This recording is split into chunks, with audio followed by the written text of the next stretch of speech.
Bonjour à tous, bienvenue dans Sport sur 7, votre rendez-vous pour revivre les temps forts de l'actualité sportive en Côte d'Ivoire et à l'international. Au sommaire de ce numéro, la Côte d'Ivoire championne d'Afrique du Scrabble 2025, des brillantes sprinteuses ivoiriennes à Shanghai. Au-delà de nos frontières, nous parlerons de l'Inter Milan et le PSG en finale de la Ligue des Champions. Et puis, en tête d'affiche aujourd'hui, l'Ivoirien Evan Guessant parmi les finalistes du prix Marc Vivien Foé 2025. À présent, l'actualité nationale. Scrabble 2025, la Côte d'Ivoire championne d'Afrique. À l'issue de la 9e édition du championnat d'Afrique de Scrabble francophone qui s'est tenue du 24 avril au 3 mai 2025 en République démocratique du Congo, les éléphants scrabbleurs ont décroché le prestigieux titre de champion d'Afrique, confirmant ainsi leur suprématie sur la scène continentale. Afrobasket, les éléphants écrasent le Madagascar. La sélection ivoirienne de basketball a conclu sa campagne de qualification pour l'Afrobasket 2025 par une victoire éclatante face à Madagascar, s'imposant 106 à 73 le dimanche 4 mai à Antananarivo. Avec ce succès, les éléphants terminent en tête du groupe D avec un bilan parfait de 6 victoires en 6 matchs, confirmant leur statut de prétendant sérieux pour le tournoi continental prévu en août prochain en Angola. Athlétisme pour parler des brillantes sprinteuses ivoiriennes à Shanghai. Lors du meeting de Shanghai, le 3 mai 2025, les sprinteuses ivoiriennes ont brillé sur la scène internationale. Jessica Gbayi a réalisé une performance remarquable en terminant 6e du 200 mètres avec un temps de 22,88 secondes, établissant ainsi son meilleur temps de la saison. Mabundu Kone a également signé un nouveau record personnel en couvrant en 23,81 secondes. Ces performances témoignent du dynamisme de l'athlétisme féminin ivoirien sur la scène mondiale. Bienvenue à l'Avar, une première historique en Ligue 1. La Côte d'Ivoire franchit une étape importante dans l'arbitrage. Lors de la 28e journée de Ligue 1, le samedi 3 mai 2025, 2 rencontres programmées au stade Champroux ont bénéficié de ce dispositif, l'Avar, conçu pour renforcer l'équité des décisions arbitrales. Cette technologie a été déployée pour la première fois en Côte d'Ivoire. Lutte olympique, la Côte d'Ivoire empoche 2 médailles d'argent. La Côte d'Ivoire a brillé sur les tapis ce dimanche 4 mai 2025 en décrochant 2 médailles d'argent en lutte olympique. Les performances remarquables des 2 combattantes ivoiriennes présentes dans les starting blocks ont terminé vice-championnes de leur catégorie respective. Il s'agit de Bakayoko Céline chez les moins de 61 kg et de Youn Ami au niveau des moins de 76 kg. Elles ont suscité la fierté nationale. Ces podiums historiques confirment la montée en puissance de la lutte ivoirienne sur la scène internationale, promettant un avenir encore plus prometteur pour la discipline. Cap sur Addis Abeba où la Côte d'Ivoire a remporté 14 médailles. Lors de la 6e Coupe du président de la Fédération mondiale de taekwondo G3, tenue du 25 au 27 avril dernier à Addis Abeba en Éthiopie, la Côte d'Ivoire a décroché 14 médailles, dont 3 en or. Présente à cette joute internationale avec 25 athlètes, l'équipe nationale a remporté 2 breloques d'argent parmi des athlètes de 44 pays de différents continents. Karaté, rentrée du SKIF RCI sous le signe de l'excellence.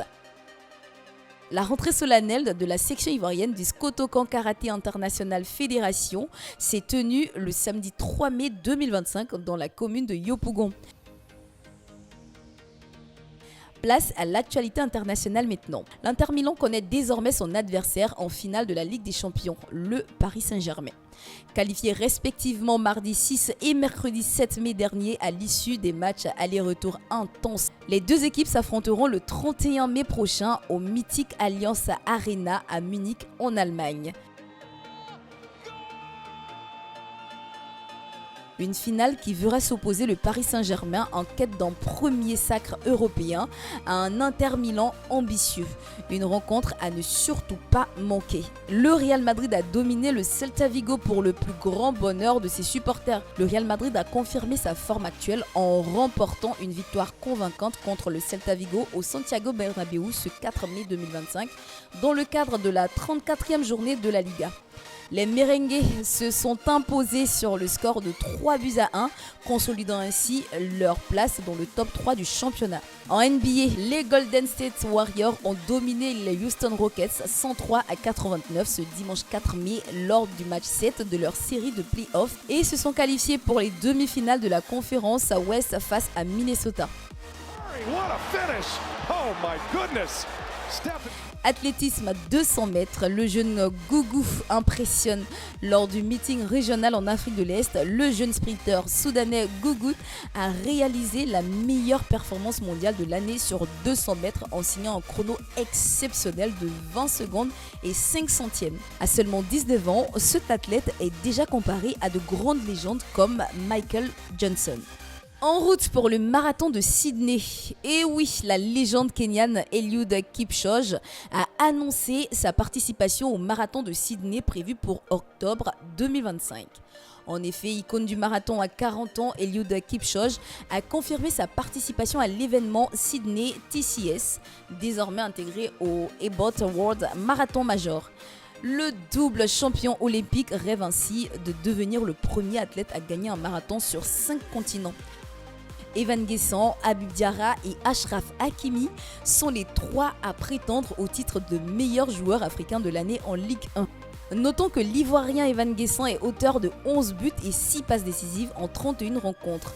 Le Niçois est le 11e meilleur buteur du championnat à égalité avec Amine Gouiri de Marseille et Keito Nakamura de Reims. Cela suffit-il pour être le prix Marc-Vivien Foé 2025 ? Les résultats nous situeront ce lundi 12 mai. Nous terminons avec la reconversion de Nicolas Thier. À l'âge de 24 ans, l'ex-international portier ivoirien Nicolas Thier a fait le choix de mettre un terme à sa carrière. Il s'est engagé dans l'armée française au sein du 1er régiment de hussards parachutistes. En vrai de vrai, c'est vraiment pour le kiff et c'est un truc que j'ai toujours voulu faire. Quand je voyais les gens, quand je prenais le train, etc. avec le treillis et tout, c'est un truc qui m'a toujours attiré en vrai. C'était le 1er avril dernier qu'il a rejoint cette unité de cavalerie blindée de l'armée de terre pour exercer son autre métier dont il dit être passionné. Ça me choque pas. Après l'armée, ça bouge beaucoup aussi. Il y a vraiment beaucoup de sport. Hein. Lui, il aime bien le sport, il aime bien la muscu. Les bagarres. Nous lui souhaitons un bon vent pour cette nouvelle aventure. Merci à vous de nous avoir suivis, restez connectés et n'oubliez pas, le sport, c'est l'émotion en mouvement. À très bientôt pour une nouvelle plongée dans l'univers palpitant de la performance.